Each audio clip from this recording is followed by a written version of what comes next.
నిర్మల్ జిల్లాలో కొంతకాలంగా గుట్కా మాఫియా రెచ్చిపోతుంది. పట్టణ గ్రామీణ ప్రాంతాలనే తేడా లేకుండా నిషేధిత గుట్కాలను యథేచ్ఛగా అమ్ముతూ కోట్ల రూపాయలు దండుకుంటుంది ముఠ. గుట్కా సరఫరా చేసే వ్యాపారులపై కేసులు పెడుతున్నప్పటికీ దందాను ఆపకుండా వివిధ మార్గాల్లో కొనసాగిస్తూనే ఉన్నారు. ఈ క్రమంలో గుట్కా దందాపై పోలీసులు స్పెషల్ ఫోకస్ పెట్టారు. నిర్మల్ జిల్లా వ్యాప్తంగా గుట్కా నిల్వలు గుట్టలుగా బయటపడుతున్నాయి. గుట్టు చప్పుడు కాకుండా గోదాంలో డంప్ చేస్తున్నారు.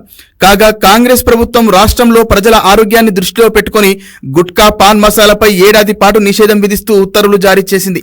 వీటిలో ఆరోగ్యానికి హాని కలిగించేవి ఉండటంతో వాటిని నిషేధించినట్లు పేర్కొంది. గుట్కా పాన్ మసాలాను తయారు చేసినా, నిల్వ ఉంచినా, రవాణా చేసినా, విక్రయించినా కఠిన చర్యలకు ఆదేశించింది ప్రభుత్వం. ఈ నేపథ్యంలో జిల్లాలో గుట్కా స్థావరాలపై పోలీసులు నిఘా పెట్టారు.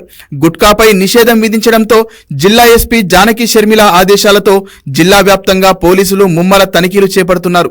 ఒకే రోజులో 3 బృందాలుగా విడిపోయి గుట్కా గోదాములపై దాడులు నిర్వహించారు. బైంసా పట్టణంలో సుమారు 6 లక్షల గుట్కాను పట్టుకుని స్వాధీనం చేసుకున్నారు. ఇదిలా ఉండగా మహారాష్ట్ర నుంచి పెద్ద ఎత్తున గుట్కా సరఫరా అవుతున్నట్లు తెలుస్తోంది. జిల్లా కేంద్రం నుంచి మండల కేంద్రాలు, పల్లెలకు గుట్కా గుట్టు చప్పుడు కాకుండా సరఫరా అవుతోంది.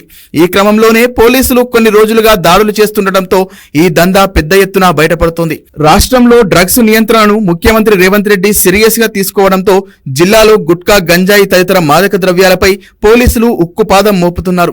ఎవరైనా అమ్మినట్టయితే, గోదాంలో నిల్వ ఉంచినట్లయితే వారిపై చట్టపరమైన చర్యలు తీసుకుంటామని హెచ్చరిస్తున్నారు.